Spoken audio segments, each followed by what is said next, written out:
Today, we're going to be ranking the WB Monsterverse movies in anticipation of Godzilla vs. King Kong. The WB Monsterverse consists of 3 movies so far, and we are ranking these three through 1 today. At number 3, our pick of the least favorite is 2019's Godzilla, King of Monsters.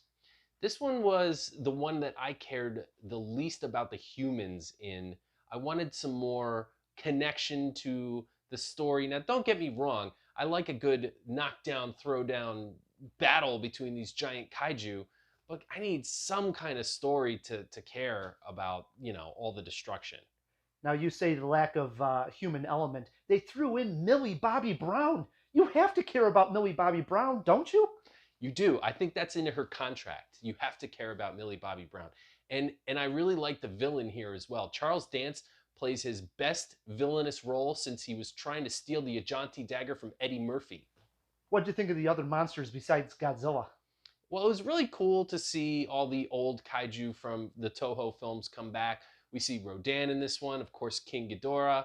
We see Mothra, and I liked how they connected those back to the old stop motion and suits, that the go motion suits that the actors would wear and stuff like that. So I think the designs of the creatures and all the monsters back was probably my favorite element of the film. But really, does that carry a 2-hour picture? I don't know, and that's why this one's only ranked number 3. And I'm right there with you. We get a big battle with these monsters early on, and it's just repetitive after that. Yes, the fights get a little bit bigger and a little bit more dramatic, but it's still just monsters fighting monsters for 2.5 hours. If that's your thing, great, but I think it needed a little bit more.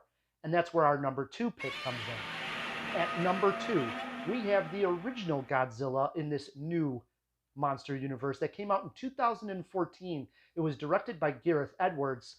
I was a fan of this one. Yeah, this one, it has exactly what King of the Monsters was lacking in the human connection. Bryan Cranston's character anchors us in this world, gives us somebody to care about and root for throughout the picture. Plus, this was our first reintroduction to Godzilla in the Western market anyway, since the incredibly terrible Matthew Broderick film. Yes, and one thing that Gareth Edwards did with great effect was showing us very limited use of Godzilla early on. So it built this anticipation to see this big beast on the big screen. I was excited for it, and it worked.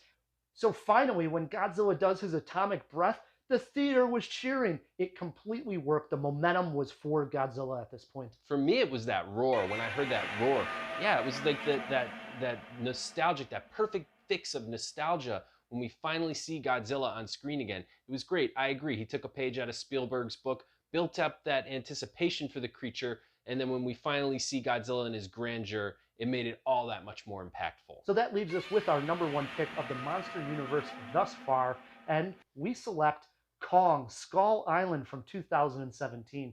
Yeah, now this one's got it all, frankly. Tons of monsters to battle. Kong, it's got a great human story with Brie Larson, Tom Hiddleston, Samuel L. Jackson, John C. Reilly.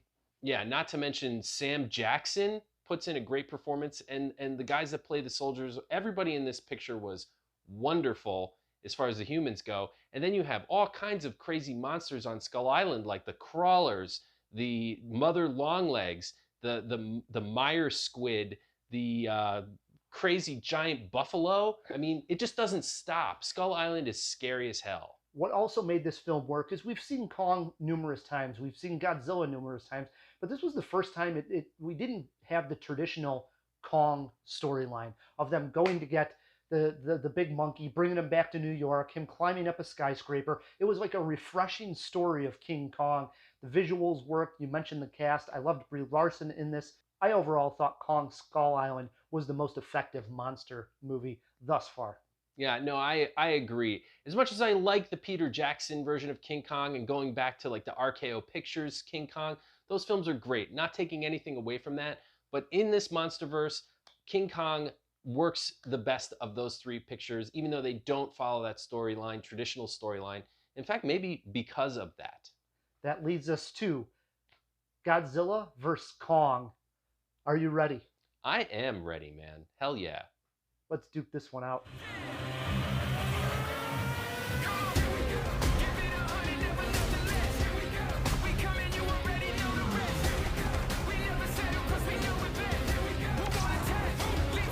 I am excited. So, who do you think's gonna win, Rye? Ooh, well, we did a cinema war on just that. We want to know what you guys think, so leave us a comment down below. Who's gonna win, Godzilla or Kong? Yeah, next week we're dropping that animated Cinema War right here on YouTube. Want to thank the patrons on Patreon that make this possible, and thanks for watching, everybody.